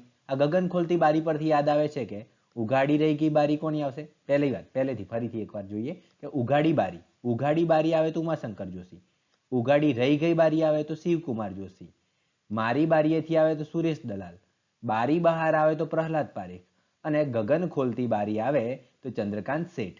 એટલે કે ફરી એકવાર જોઈએ, ઉઘાડી બારી તો ઉમાશંકર જોશી, ઉઘાડી રહી ગઈ બારી શિવકુમાર જોશી, બારી બહાર તો પ્રહલાદ પારેખ અને મારી બારીએથી સુરેશ દલાલ અને ગગન ખોલતી બારી તો ચંદ્રકાંત શેઠ તમારો જવાબ આવશે. ત્યાર પછી સગે એક જળહળીએ, જળ વાદળ અને વીજ, ગગનધરા પર તડકા નીચે વગેરે તેમના કાવ્ય સંગ્રહો છે. તેમના બાળ કાવ્ય સંગ્રહોની વાત કરીએ તો ચાંદલિયાની ગાડી, હું તો ચાલુ મારી જેમ, ઘોડે ચડીને આવે છું વગેરે તેમના બાળ કાવ્ય સંગ્રહો છે. તેમના લલિત નિબંધ સંગ્રહોની વાત કરીએ તો નંદ સામવેદી મોસ્ટ ઇમ્પોર્ટન્ટ તેમનો લલિત નિબંધનો સંગ્રહ છે. તો નંદ સામવેદી તમારે મોસ્ટ ઇમ્પોર્ટન્ટ છે એટલે આપણું રહેશે. તેમની ધૂળમાની પગલીઓમાં તેમના શૈશવના સ્મરણોની રોચક કથાઓ આલેખેલી જોવા મળે છે.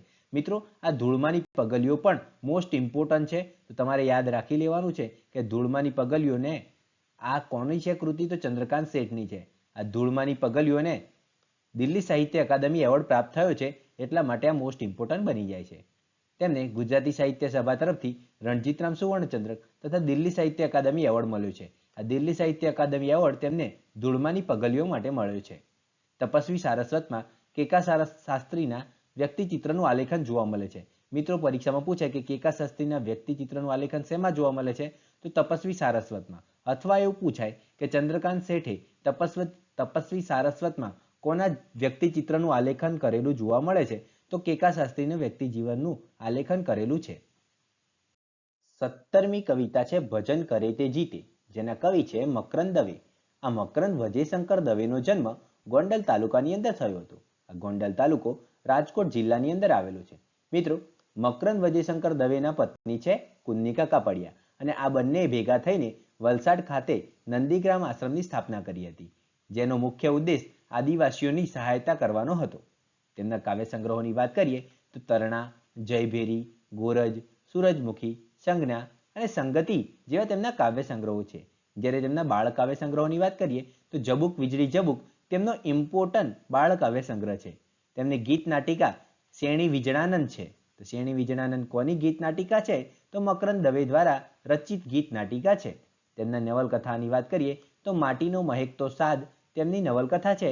તો તેમના નાટ્ય સંગ્રહોમાં બે ભાઈ તેમનો ઇમ્પોર્ટન્ટ નાટ્ય સંગ્રહ છે. તેમના પ્રસંગ ચિત્રોમાં પીડ પરાઈ જાણીતું છે.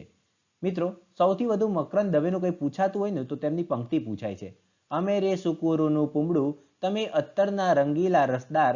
આ પંક્તિ કોની છે? તો આ પંક્તિ છે મકરંદ વજયશંકર દવેની. આ મકરંદ વજયશંકર દવેએ ચિંતન ગ્રંથો રચ્યા છે, જેમાં અંતરવેદી, યોગપથ, સહજને કિનારે, ભાગવતી સાધના, ગર્ભદીપ અને ચિરંતના તેમના ચિંતન ગ્રંથો છે. તો તેમના સંપાદિત ભજન સંગ્રહ સતકેરી વાણી છે. તો સતકેરી વાણી ભજન સંગ્રહ કોના દ્વારા સંપાદિત થયો? તો મકરંદ દવે દ્વારા સંપાદિત થયો છે. તેમને ઘટને માર્ગે અને ટાર્જન જંગલનો રાજા જેવા અનુવાદો પણ કરેલા છે. તેમને રણજીતરામ સુવર્ણચંદ્રક, નરસિંહ મહેતા એવોર્ડ અને સાહિત્ય ગૌરવ પુરસ્કાર પ્રાપ્ત થયેલ છે. સૌપ્રથમ રણજીતરામ કોને મળ્યો? તો ઝવેરચંદ મેઘાણી 1928. નરસિંહ મહેતા કોને મળ્યો? તો સૌપ્રથમ કોને મળ્યો? 1999ની અંદર સૌપ્રથમ નરસિંહ મહેતા એવોર્ડ મેળવનાર એટલે કે રાજેન્દ્ર શાહ. નંદીગ્રામમાં રહીને જીવનની પોતીકી શૈલી તેમજ ચોક્કસ ઉદ્દેશોને સાર્થક કરતી ડોમ્યુન લાઈફ તેમણે વિકસાવી છે. તો ડોમ્યુન લાઈફ માટે કોણ જાણીતું છે? તો ડોમ્યુન લાઈફ માટે જાણીતા છે મકરંદ દવે. 18મો પાઠ છે હુકમ માલિક. આ હુકમ માલિકના લેખક છે ડોક્ટર ચીનુભાઈ મોદી. ડોક્ટર ચીનુભાઈ ચંદુલાલ મોદીનું ઉપનામ છે ઇરશાદ. તેમનો જન્મ થયો છે વિજાપુરની અંદર. તેઓએ રે, કૃતિ, ઉન્મૂલન અને હોટલ પોએટ્સ ગ્રુપ એસોસિએશનના તંત્રી તરીકે રહી ચૂકેલા છે. તો રે, કૃતિ, ઉન્મૂલન, હોટલ પોએટ્સ ગ્રુપ એસોસિએશન આ બધાના તંત્રી તરીકે કોણ રહ્યા છે? તો તમારો જવાબ રહેશે ચીનુલાલ મોદી. તેમના ગઝલ કાવ્ય સંગ્રહોની વાત કરીએ તો ઉર્ણનાભ, સાપિત વનમાં, દેશવટો, ક્ષણોના મહેલમાં, દર્પણની ગલી, ઇરશાદગઢ અને અફવા તેમના ગઝલ સંગ્રહ છે. મિત્રો, એમાં તમારે ઇમ્પોર્ટન્ટ છે ક્ષણોના મહેલમાં, ઇરશાદગઢ આ તમારા મોસ્ટ ઇમ્પોર્ટન્ટ છે. મિત્રો, અહીંયા તમને જણાવી દઉં કે દેશવટો નામની કૃતિ કવિ કલાપીએ પણ રચી છે, પરંતુ અહીંયા ગઝલ કાવ્ય સંગ્રહ છે. તો ગઝલ તો કલાપી રચતા નહોતા, માટે ગઝલ કાવ્ય સંગ્રહ પૂછાય તો તમારો જવાબ રહેશે ચીનુલાલ મોદી રહેશે. તેમણે તસ્બી પ્રકારની નવા સ્વરૂપવાળી ગઝલ કવિનો પોતીકો ઉન્મેષ છે. મતલબ કે આમણે એક નવા પ્રકારની ગઝલ વિકસાવી છે જેનું નામ છે તસ્બી. તો તસ્બી પ્રકારની ગઝલો માટે કોણ જાણીતું છે? તો તમારો જવાબ રહેશે ચીનુલાલ મોદી. તેમને ખંડ કાવ્ય રચ્યા છે, જેમાં બાહુલ અને બીજું એક ખંડ કાવ્ય છે નળ આખ્યાન. પરંતુ મિત્રો તમને જણાવી દઉં, સૌથી વધુ ઇમ્પોર્ટન્ટ નળ આખ્યાન કોનું છે? તો સૌથી વધુ ઇમ્પોર્ટન્ટ નળ આખ્યાન કોઈએ રચ્યું હોય તો તે છે પ્રેમાનંદનું. અહીંયા નળ આખ્યાન કયા સ્વરૂપે છે? તો ખંડ કાવ્ય સ્વરૂપે છે. તેમના એકાંકી સંગ્રહોની વાત કરીએ તો ડાયલના પંખી, કોલબેલ અને હુકમ માલિક તેમના એકાંકી સંગ્રહો છે. મિત્રો, બરફના પંખી પૂછાય તો તમારો જવાબ રહેશે અનિલ જોશી. પરંતુ ડાયલના પંખી પૂછાય તો તમારો જવાબ રહેશે ચીનુભાઈ મોદી. તેમની નવલકથાઓની વાત કરીએ તો લીલા નાગ, ભાવચક્ર, ભાવ અભાવ વગેરે તેમની નવલકથાઓ છે. તેમની વાર્તા સંગ્રહો ડાબી મુઠ્ઠી જમણી મુઠ્ઠી તેમનો વાર્તા સંગ્રહ છે. પ્રસ્તુત અહીંયા જે આપણે જે વાત કરી પાઠની હુકમ માલિક એ એકાંકીમાં અધિકાર અને જીન બે પાત્રો આપેલા છે. તો મિત્રો ઘણીવાર પરીક્ષામાં પાત્રો પણ પૂછતા હોય છે કે હુકમ માલિક એકાંકીમાં કયા બે પાત્રો દર્શાવેલા છે. તો અધિકાર અને જીન નામના બે પાત્રો દર્શાવેલા છે. મિત્રો સૌથી વધારે લોહીની સગાઈ જે ઈશ્વર પેટલીકર દ્વારા રચિત કૃતિ છે તેના પાત્રો સૌથી વધુ પૂછાયા છે, જેમાં મંગુ અને અમૃત કાકી ઇમ્પોર્ટન્ટ છે. 19મી કાવ્ય છે કાવ્યદ્રયી. આ કાવ્યદ્રયીના કવિ છે પ્રિયકાંત મણિયાર. આ પ્રિયકાંત મણિયારનું વતન છે અમરેલી. તેમનો વ્યવસાય પરીક્ષામાં ઘણીવાર પરીક્ષામાં પૂછાઈ ચૂકેલો છે કે પ્રિયકાંત મણિયારનો વ્યવસાય શું હતો? તો તેમનો વ્યવસાય છે ચૂડી બનાવવાનો. પ્રેમાનંદનો વ્યવસાય શું હતો? તો આખ્યાનકાર તરીકે. અખાનો વ્યવસાય શું હતો? તો સોની તરીકે. અને પ્રિયકાંત મણિયારનો વ્યવસાય શું હતો? તો ચૂડી બનાવવાનો હતો. તેમના પ્રથમ કાવ્ય સંગ્રહ પ્રતીક મોસ્ટ ઇમ્પોર્ટન્ટ છે. તો મિત્રો પ્રતીક તમારે અહીંયા ઇમ્પોર્ટન્ટ બની જાય છે. તેમના કાવ્ય સંગ્રહો પ્રતીક, અશબ્દરાત્રિ, સ્પર્શ, સમીપ, પ્રબલ ગતિ, લીલેરો ઢાળ, વ્યોમલિપિ વગેરે તેમના કાવ્ય સંગ્રહો છે. તેમાં સૌથી વધારે ઇમ્પોર્ટન્ટ લીલેરો ઢાળ અને પ્રતીક છે. તો લીલેરો ઢાળ અને પ્રતીક કોના કાવ્ય સંગ્રહ છે? તો તમારો જવાબ રહેશે પ્રિયકાંત મણિયાર. આ નભ ઝૂક્યું તે તેમની સમગ્ર કવિતાનો સંચય છે. તો મિત્રો આ સમગ્ર કવિતાનો સંચય પરીક્ષામાં પૂછાતું રહે છે. તો આ નભ ઝૂક્યું તે તમારે યાદ રાખવાનું રહેશે. આ બધા જ કાવ્ય સંગ્રહોને એક જ કાવ્ય સંગ્રહમાં સમાવી લેવામાં આવ્યા અને તેનું નામ આપવામાં આવ્યું આ નભ ઝૂક્યું તે. ઈસવીસન 1982માં લીલેરો ઢાળ કાવ્ય સંગ્રહને દિલ્હી સાહિત્ય અકાદમી એવોર્ડ પ્રાપ્ત થયો છે. મિત્રો કોઈ પણ કૃતિને આવો મોટો એવોર્ડ પ્રાપ્ત થયો હોય તો તમારે યાદ રાખી જ લેવાનું. ભલે બીજી કાવ્ય સંગ્રહો કે બીજી કૃતિઓ યાદ રહે કે ના રહે, પણ જે કૃતિઓને એવોર્ડ મોટા મોટા મળ્યા છે તે પરીક્ષામાં અચૂકપણે પૂછાતા હોય છે. તો અહીંયા પ્રિયકાંત મણિયાર માટે લીલેરો ઢાળ ઇમ્પોર્ટન્ટ બની જાય છે. સ્ટેચ્યુ રમવાની મજાના લેખક છે અનિલ જોશી. આ અનિલ રમાનાથ જોશીનો જન્મ ગોંડલની અંદર થયો હતો અને આ ગોંડલ તાલુકો રાજકોટ જિલ્લાની અંદર આવેલો છે. આ અનિલ જોશીના કાવ્ય સંગ્રહોની વાત કરીએ તો કદાચ બરફના પંખી, ઓરા આવો તો વાત કરીએ, આ તેમના અગત્યના કાવ્ય સંગ્રહો છે. મિત્રો બરફના પંખી આવે તો તમારો જવાબ આવશે અનિલ જોશી. પરંતુ ડાયલના પંખી એકાંકી કોની છે? તો ડાયલના પંખી એકાંકી છે ચીનુલાલ મોદીની. તો ડાયલના પંખી તો ચીનુલાલ મોદી, બરફના પંખી તો અનિલ જોશી. તેમના અંગત નિબંધ સંગ્રહોમાં સૌથી ઇમ્પોર્ટન્ટ છે સ્ટેચ્યુ. મિત્રો મોસ્ટ ઇમ્પોર્ટન્ટ છે સ્ટેચ્યુ. તો સ્ટેચ્યુ કોનો નિબંધ સંગ્રહ? તો તમારે પરીક્ષામાં યાદ રાખી જ લેવાનું અનિલ જોશીનો છે. તેમના લલિત નિબંધ સંગ્રહોની વાત કરીએ તો પવનની વ્યાસપીઠ. સ્ટેચ્યુ નિબંધ સંગ્રહને 1990માં દિલ્હી સાહિત્ય અકાદમી એવોર્ડ મળ્યો છે. એટલા માટે જ તો મિત્રો આ સ્ટેચ્યુ નિબંધ સંગ્રહ ઇમ્પોર્ટન્ટ બની જાય છે. આ સ્ટેચ્યુ રમવાની મજામાં તેમના વતનના સંસ્કારોની સ્મૃતિ આલેખેલી છે. તો પરીક્ષામાં પૂછાય કે સ્ટેચ્યુ રમવાની મજામાં શેનું વર્ણન કરવામાં આવ્યું છે? તો અનિલ જોશીએ પોતાના વતનના સંસ્કારોની સ્મૃતિનું આલેખન કરેલું છે. 21મી કવિતા છે ભગવાનનો ભાગ. આ કવિતાના કવિ છે રમેશ પારેખ. આ રમેશ મોહનલાલ પારેખનો જન્મ અમરેલી જિલ્લાની અંદર થયો હતો. તેઓ વ્યવસાયે અમરેલી જિલ્લા પંચાયતમાં ક્લાર્ક તરીકે ફરજ બજાવતા હતા. આ એકમાત્ર એવા સાહિત્યકાર છે જેમનું જાહેર જનતાએ સન્માન કર્યું હતું. તેમના ઉપનામની વાત કરીએ તો 6 અક્ષરનું નામ તેમનું ઉપનામ છે. મતલબ કે નામ જ એવું છે, 6 અક્ષરનું નામ. કોનું ઉપનામ છે? તો રમેશ પારેખનું.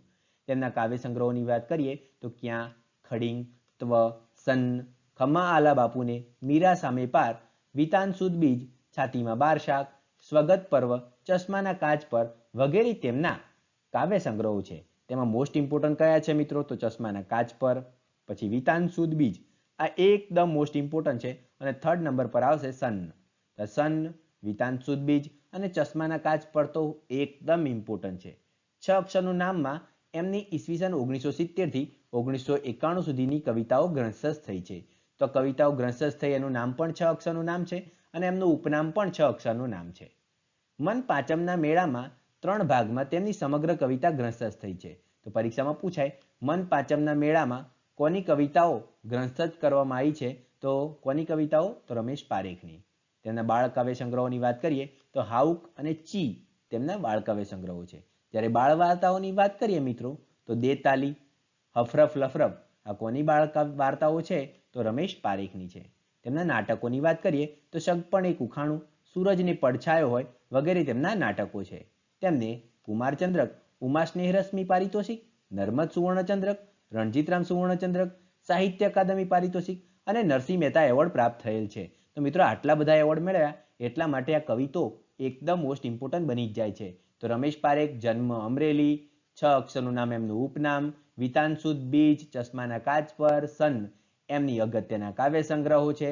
મનપાચમના મેળામાં તેમની સમગ્ર કવિતાઓ ગ્રંથસ્થ કરી દેવામાં આવી છે. આ તમામ તમારે યાદ રાખવાનું રહેશે. જમાના પ્રમાણે પાઠના લેખક છે વસુબેન જનાર્દન રામપ્રસાદ ભટ્ટ. આ વસુબેન ભટ્ટનો જન્મ વડોદરાની અંદર થયો હતો. તેમના વાર્તા સંગ્રહોની વાત કરીએ તો પાંદડે પાંદડે મોતી, સરસીજ, દિવસે તારા, રાતે વાદળ, ઘડીક અષાઢ ને ઘડીક ફાગણ વગેરે તેમના વાર્તા સંગ્રહો છે. જ્યારે તેમના હાસ્ય વાર્તા સંગ્રહોની વાત કરીએ તો માણારાજ તેમનો હાસ્ય વાર્તા સંગ્રહ છે. જ્યારે તેમની લઘુ નવલ ઝાકળ પીછોડી છે. તો મિત્રો હાસ્ય વાર્તા સંગ્રહ માણારાજ અહીંયા ઇમ્પોર્ટન્ટ છે, તમારે યાદ રાખવાનો રહેશે. અને પાંદડે પાંદડે મોતી, ઘડીક અષાઢ ને ઘડીક ફાગણ, દિવસે તારા, રાતે વાદળ વગેરે પણ તેમના વાર્તા સંગ્રહો છે. સહી નથી કવિ કવિતાના કવિ કોણ છે? તો જલન માત્રી. આ જલન માત્રીનું પૂરું નામ છે જલાલુદ્દીન શાહઉદ્દીન અલ્વી. તો તેમનું પરીક્ષામાં ફૂલ ફોર્મ પરીક્ષામાં પૂછાતું રહે છે કે જલન માત્રીનું પૂરું નામ શું છે? તો જલાલુદ્દીન શાહઉદ્દીન અલ્વી છે, જેમનો જન્મ માતર તાલુકાની અંદર થયો હતો. આ માતર તાલુકો ખેડા જિલ્લાની અંદર આવેલો છે. તેમનો ગઝલ સંગ્રહ જલન છે. તો જલન માત્રીનો ગઝલ સંગ્રહ કયો છે? તો જલન છે. ઉર્મિની ઓળખ એ કુમાર માસિકમાં પ્રકાશિત શાયરોના પરિચયોનું સંપાદન છે. એ કોણે કરેલું છે? તો જલન માત્રી દ્વારા કરવામાં આવ્યું છે. મિત્રો અહીંયા જલન માત્રીની એક પંક્તિ ઇમ્પોર્ટન્ટ છે. શ્રદ્ધાનો વિષય હોય તો પુરાવાની શી જરૂર. શ્રદ્ધાનો વિષય હોય તો પુરાવાની શી જરૂર, એ તેમની અગત્યની પંક્તિ છે અને 1-2 વખત પરીક્ષામાં પણ પૂછાઈ ચૂકેલી છે. તો અહીંયા મિત્રો એમની પંક્તિ અને એમનું પૂરું નામ મોસ્ટ ઇમ્પોર્ટન્ટ બની જાય છે.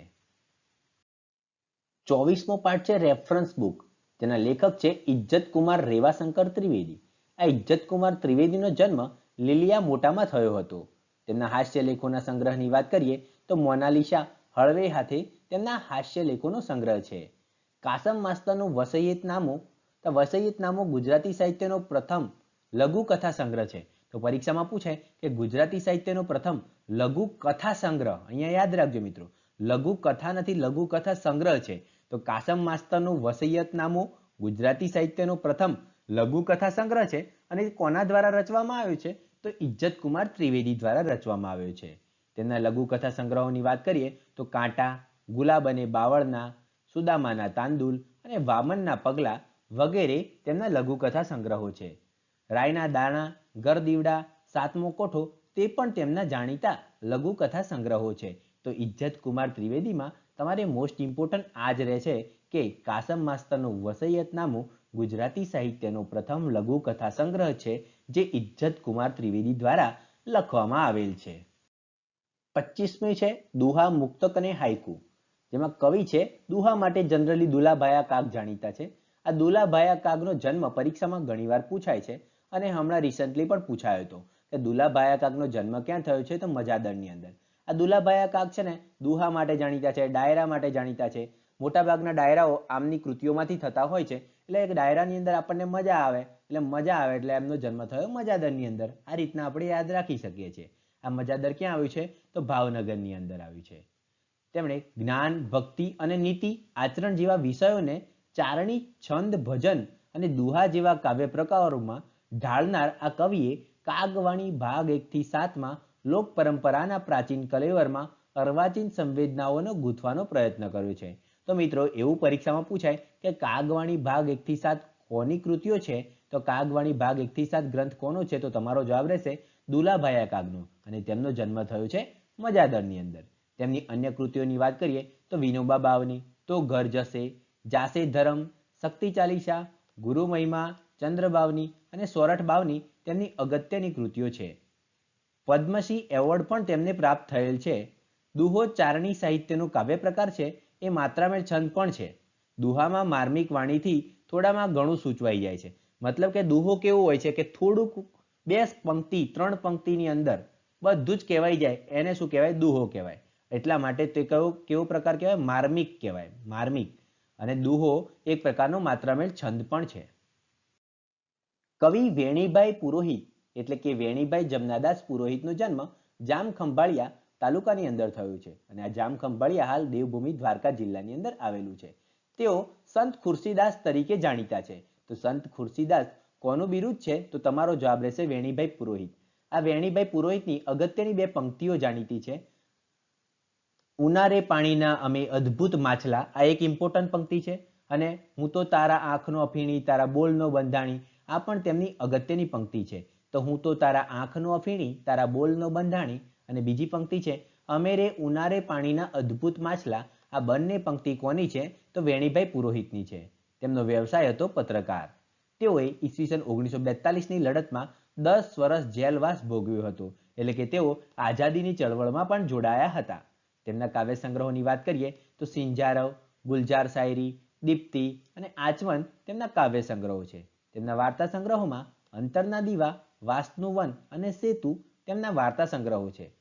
મિત્રો, મુક્તક શબ્દ છે ને મૌક્તિક પરથી ઉતરી આવ્યો છે. અને મુક્તક એટલે મોતી થાય. અને મોતી જેવો ચળકાટ અને મોતી જેવું મૂલ્ય આ કાવ્ય સ્વરૂપમાં હોય છે. એટલે કે ટૂંકું હોય અને ઘણું બધું કહી જાય, એને પણ શું કહેવામાં આવે છે? મુક્તક કહેવામાં આવે છે. કવિ જીણાભાઈ રતનજી દેસાઈ, આ કવિ જીણાભાઈ રત્નજી દેસાઈનું તખલ્લુસ છે સ્નેહરશ્મિ. આ સ્નેહરશ્મિનો જન્મ થયો છે ચીખલીની અંદર. અને આ ચીખલી તાલુકો આવ્યો છે નવસારી જિલ્લાની અંદર.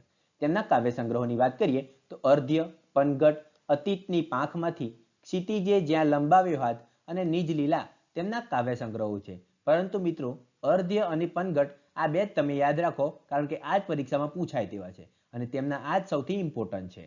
ઈસવીસન 1967માં તેમને રણજીતરામ સુવર્ણચંદ્રક પ્રાપ્ત થયો અને ઈસવીસન 1985માં તેમને નર્મદ સુવર્ણચંદ્રક પ્રાપ્ત થયેલ છે. જીણાભાઈ રતનજી દેસાઈ ગુજરાતી સાહિત્યમાં શાના માટે જાણીતા છે? તો તેઓ હાઇકુ માટે જાણીતા છે. ગુજરાતી સાહિત્યમાં આ હાઇકુ સાહિત્યનો પ્રકાર જાપાનથી લાવવામાં આવ્યો અને તેમાં સૌથી વધુ જાણીતા કોણ છે? જીણાભાઈ દેસાઈ. મિત્રો, આપણે સોનેટ પણ બહારથી લાયા છીએ. આ સોનેટ જે છે ને એ આપણે ઇટલીથી લાયા. ઇટલીથી આપણે બે વસ્તુ લાયા, એક સોનિયા ગાંધી લાયા અને સોનેટ લાયા. તો સોનેટ ક્યાંનો પ્રકાર છે? તો ઇટલીનો. અને હાઇકુ ક્યાંનો પ્રકાર છે? તો જાપાનનો. આ હાઇકુ માટે કોણ જાણીતું છે? તો જીણાભાઈ દેસાઈ. સોનેટ માટે કોણ જાણીતું છે? તો બળવંતરાય કલ્યાણરાય ઠાકોર એટલે કે બકર ઠાકોર જાણીતા છે. કવિ મુરલીધર રામચંદ્ર ઠાકોરનો જન્મ કુકડિયા ઈડરમાં થયો હતો. અને આ મુરલીધર ઠાકોર મુંબઈ આકાશવાણીમાં ગુજરાતી કાર્યક્રમોના નિર્માતા તરીકે ફરજ બજાવી ચૂકેલા છે. તો મિત્રો, પરીક્ષામાં પૂછાય કે નીચેમાંથી કોણે ગુજરાતી કાર્યક્રમોના નિર્માતા તરીકે મુંબઈની આકાશવાણીમાં ફરજ બજાવી ચૂકેલા છે? તો તમારો જવાબ રહેશે મુરલીધર ઠાકોર. આ મુરલીધર ઠાકોર ફિલ્મ સેન્ટર બોર્ડના, એટલે કે સેન્ટર લેવલે જે બોર્ડ હોય ફિલ્મોનું, તેના સભ્ય તરીકે પણ રહી ચૂકેલા છે. સફર અને બીજા કાવ્યો, શરદ ઉત્સવ એમની નૃત્ય નાટિકા, જ્યારે મેળો તેમના બાળ ગીતો છે અને પ્રેમળ જ્યોત તેમની વાર્તાઓ છે. તો સફર અને બીજા કાવ્યો તેમના કાવ્યો છે, શરદ ઉત્સવ તેમના નૃત્ય નાટિકા છે, મેળો તેમના બાળ ગીતો છે અને પ્રેમળ જ્યોત તેમની વાર્તાઓ છે. હાઇકુમાં પણ તેમનું યોગદાન નોંધપાત્ર છે. હાઇકુમાં મુરલીધર ઠાકોર અને જીણાભાઈ દેસાઈનું પણ નોંધપાત્ર યોગદાન છે.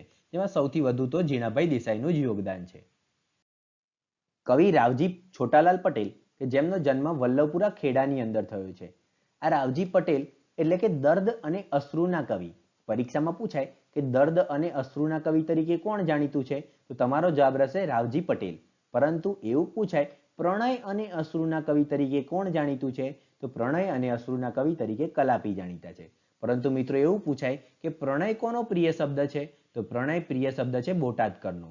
તો મિત્રો, દર્દ અને અશ્રુના કવિ તો રાવજી પટેલ, પ્રણય અને અશ્રુના કવિ તો કલાપી, અને પ્રણય કોનો પ્રિય શબ્દ છે? તો દામોદર ખુશાલદાસ બોટાદકરનો પ્રિય શબ્દ છે. આ રાવજી પટેલનો એક કાવ્ય સંગ્રહ છે અંગદ, જે તેમના મૃત્યુ બાદ પ્રકાશિત થયો હતો. એટલા માટે આ ઇમ્પોર્ટન્ટ બની જાય છે. તો અંગદ કોનો કાવ્ય સંગ્રહ છે? તો અંગદ રાવજી પટેલનો કાવ્ય સંગ્રહ છે. 26મો પાઠ છે બે દ્રષ્ટાંત કથાઓ.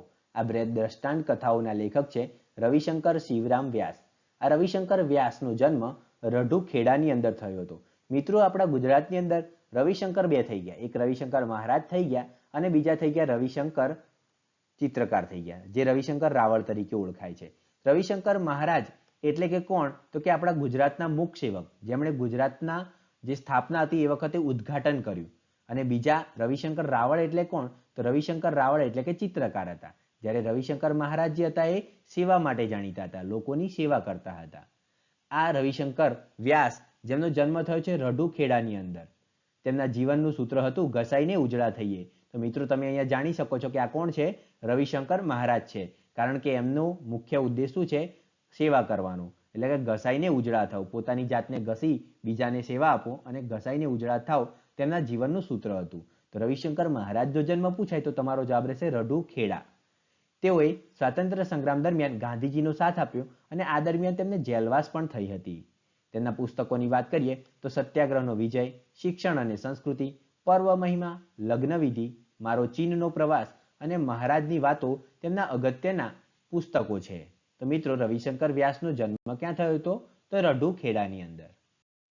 કન્ફ્યુઝન પોઈન્ટની વાત કરીએ મિત્રો તો મારો ચીનનો પ્રવાસ પુસ્તક કોનું છે? તો રવિશંકર મહારાજનું. પરંતુ ચીનમાં 54 દિવસ કૃતિ કોની છે? તો તમારો જવાબ રહેશે ઉમાશંકર જોશી. તો ચીનમાં 54 દિવસ તો ઉમાશંકર જોશી. મારો ચીનનો પ્રવાસ તો રવિશંકર મહારાજ. હવે મિત્રો પૂરક વાંચન આવી ગયા છે. પૂરક વાંચનની અંદર પ્રથમ પાઠ છે, કવિતા છે અનુદિત કાવ્યો. અનુદિત કાવ્યોના કવિ છે શંકર વૈદ. આ શંકર વૈદ મરાઠી સાહિત્યના મોટા ગજાના સાહિત્યકાર છે. તેમનું કર્મક્ષેત્ર મુંબઈ અને પૂના રહેલું છે. તેમના કાવ્ય સંગ્રહની વાત કરીએ તો કાળસ્વર તેમનો પ્રથમ કાવ્ય સંગ્રહ છે. આ સિવાય દર્શન પણ તેમનો કાવ્ય સંગ્રહ છે. તેમના પુસ્તકોની વાત કરીએ તો આલાક્ષણ અને ગેલાક્ષણ તેમના પુસ્તકો છે. મહારાષ્ટ્ર સરકાર, વાઘવિલેસિની, કોકણ મરાઠી સાહિત્ય પરિષદ તેમજ દીનાનાથ પુરસ્કારો તેમને પ્રાપ્ત થયેલ છે. શંકર વૈદની પ્રસ્તુત કૃતિ કબાટમાંના પુસ્તકો ગુજરાતી તેમજ અનેક ભાષાઓમાં અનુવાદિત થઈ છે. તો મિત્રો જનરલી આ મરાઠી સાહિત્યકાર છે, તો મરાઠી સાહિત્યકાર પરીક્ષામાં પૂછાશે નહીં. કારણ કે આટલા બધા ગુજરાતી સાહિત્યકારો છે તો બહારના સાહિત્યકારોને કેમ પૂછશે? તો એ થોડુંક ઓકવર્ડ પડી જશે. એટલે મરાઠી સાહિત્યકાર બને ત્યાં સુધી પરીક્ષાની અંદર ઓછા પૂછાશે. પરંતુ તેમ છતાં પણ તમે આ કબાટમાંના પુસ્તકો યાદ રાખી લો કે કબાટમાંના પુસ્તકો કોની પુસ્તક છે? તો તમારો જવાબ રહેશે શંકર વૈદ. કવિ કૈલાસ બાજપેયી, તેમણે દિલ્હી દૂરદર્શન માટે હરિદાસ સ્વામી, સુરદાસ, જે કૃષ્ણમૂર્તિ, રામકૃષ્ણ પરમહંસ અને બુદ્ધના જીવન પર ફિલ્મો તૈયાર કરી છે. તો આ ફિલ્મો માટે જાણીતા હતા. ફિલ્મો માટે જાણીતા કયા સાહિત્યકાર છે? તો કૈલાસ બાજપેયીનું નામ અચૂકપણે યાદ આવવું જોઈએ. ભારતીય દૂરદર્શનના હિન્દી સલાહકાર સમિતિના સભ્ય પણ રહી ચૂકેલા છે. મિત્રો તમે વિચારી શકો છો કે ફિલ્મ ક્ષેત્રે આ કેટલા મોટા સાહિત્યકાર છે. તો કૈલાસ બાજપેયી દૂરદર્શનના હિન્દી સલાહકાર સમિતિના સભ્ય પણ રહી ચૂકેલા છે. આધુનિક હિન્દી કવિતામાં શિલ્પ વિષય પર ડોક્ટરેટ પ્રાપ્ત થઈ છે, એટલે કે પીએચડી કરી છે. તેમના સંગ્રહોની વાત કરીએ તો સંક્રાંત, દેહાંત સે હટકર, તીસરા અંધેરા, મહાસ્થાન કા મધ્यांतर, સુફીનામા, હવા મેં હસ્તાક્ષર, શબ્દ સંસાર અને અનહદ તેમના કાવ્ય સંગ્રહો છે. મિત્રો તમે અહીંયા એક નોટિસ કર્યું, આ મોટા ભાગની બધા જે નામ છે ને એ હિન્દી નામ છે. તો મોટા ભાગે આઈ થિંક મોટા ભાગે આ હિન્દી નામ છે, એટલે કે તેઓ ગુજરાતી કરતા હિન્દીને વધારે મહત્વ આપતા હશે. કારણ કે તેમને હિન્દી સલાહકાર સમિતિના સભ્ય તરીકે પણ રાખવામાં આવ્યા હતા. તો આ તમે અહીંયા એમનું કદાચ કાવ્ય સંગ્રહ પૂછાય તો હિન્દીમાં નામ આપ્યું હોય અને ઓપ્શનમાં હોય તો તમારે અચૂકપણે કૈલાસ બાજપેયીને યાદ કરવા પડે. રોજિંદા જીવનનું વ્યાકરણના લેખક છે નગીનદાસ પારેખ. આ નગીનદાસ નારાયણદાસ પારેખનું બિરુદ છે ગ્રંથકીટ. આ ગ્રંથકીટ તરીકે ઓળખાય છે અને જેમનો જન્મ થયો છે વલસાડની અંદર. તો ગ્રંથકીટ તરીકે કોણ ઓળખાય છે? તો નગીનદાસ પારેખ. આભાર માન ત્રીજા નંબરની કવિતા છે. આ કવિતાના કવિ છે રાજેશ વ્યાસ. આ રાજેશ જટાશંકર વ્યાસ નું બિરુદ છે મિસ્કીન.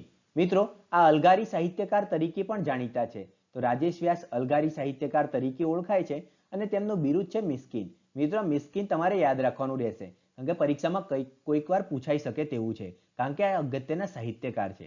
તેમના ગઝલ સંગ્રહોની વાત કરીએ તો છોડીને આવતું, કોઈ તારું નથી, એ પણ સાચું, આ પણ સાચું અને પહેલી નજર, બદલી જો દિશા, એ ઓરડો જુદો છે. તમે જોશો તો આ કવિ ગઝલ છે અને ગઝલની અંદર પ્રેમની વાત હોય. તો તમારે જ્યારે પ્રેમની વાત હોય ત્યારે બધા જ ગઝલ લગતા સાહિત્યકારોને યાદ કરવાના રહેશે અને એમાં રાજેશ વ્યાસને પણ સમાવી લેવાના રહેશે. હરીન્દ્ર દવે એવોર્ડ, વલી ગુજરાતી એવોર્ડ, કુમાર સુવર્ણચંદ્રક તેમને પ્રાપ્ત થયેલ છે. હરીન્દ્ર દવે પણ ગઝલ સાહિત્ય માટે બહુ જાણીતા હતા. ચોથો પાઠ છે કાન. આ કાન પાઠના લેખક છે મધુસૂદન વલ્લભદાસ ઠાકર. આ મધુસૂદન ઠાકરનો જન્મ પણ જામખંભાળિયા દેવભૂમિ દ્વારકા જિલ્લાની અંદર થયો છે. તેઓ મધુરાય તરીકે લેખક તરીકે તેનું નામ છે. મતલબ કે મધુરાય કોઈ પણ વસ્તુ લખે ત્યારે તે મધુરાય શબ્દનો પ્રયોગ કરતા, એટલે કે આ મધુરાય તેમનું એક પ્રકારનું બિરુદ છે. તેમણે અમદાવાદમાં રહી આકંઠ સાબરમતી નામની નાટ્ય સંસ્થાની સ્થાપના કરી હતી. તો મિત્રો, આ મોસ્ટ ઇમ્પોર્ટન્ટ છે કે આકંઠ સાબરમતી નામની સંસ્થા કોણે સ્થાપી હતી? તો તમારો જવાબ રહેશે મધુસૂદન ઠાકર. અને ક્યાં સ્થાપી હતી? તો અમદાવાદ. તો અમદાવાદમાં રહીને જ આકંઠ સાબરમતી નામની સંસ્થા સ્થાપી હતી. તેના વાર્તા સંગ્રહોની વાત કરીએ તો બાસી નામની એક છોકરી, રૂપકથા અને કાલસર્પ તેમના વાર્તા સંગ્રહો છે. તેમની પ્રયોગશીલ નવલકથાઓની વાત કરીએ તો ચહેરો, કિમ્બલ રેવન્સવુડ, કલ્પવૃક્ષ, કામિની, સભા સાપબાજી વગેરે તેમની પ્રયોગશીલ નવલકથાઓ છે. તેમના નાટકોમાં કુમારની અગાસી, કોઈ એક ફૂલનું નામ બોલો તો, આપણે ક્લબમાં મળ્યા હતા, સંતુ રંગીલી અને ખેલંદો તેમનું રૂપાંતરિત નાટક છે. તો મિત્રો, અહીંયા સંતુ રંગીલી ઇમ્પોર્ટન્ટ છે અને કોઈ એક ફૂલનું નામ બોલો તો તેમજ ચહેરો આ એક મોસ્ટ ઇમ્પોર્ટન્ટ કૃતિઓ છે. તેમની એકાંકી સંગ્રહ અશ્વત્થામા ઇમ્પોર્ટન્ટ છે. આકંઠ 23 પ્રયોગશીલ અભિનય અખતરારૂપ નાટકોનું ચયન સંપાદન આકર્ષણ વધાર્યું છે. તો આકંઠે શું કર્યું છે? તો 23 પ્રયોગશીલ અભિનય અખતરારૂપ નાટકોનું ચયન સંપાદન આકર્ષણ વધાર્યું છે. આ મધુસૂદન ઠાકરને નર્મદ અને રણજીતરામ સુવર્ણચંદ્રક પણ પ્રાપ્ત થયેલ છે. થેન્ક્સ ફોર વોચિંગ મિત્રો. તમને જો મારો વિડીયો ગમે હોય ને તો મારી આ વિડીયોને લાઈક કરી દેજો અને મારી આ ચેનલને સબસ્ક્રાઇબ કરી લેજો. અને તમારે આગળ કયા સબ્જેક્ટના વિડીયો જોઈતા છે, શું જોઈએ છે તે આ વિડીયોના કોમેન્ટમાં જરૂરપણે બતાવી દેજો અને કોમેન્ટ મારી દેજો.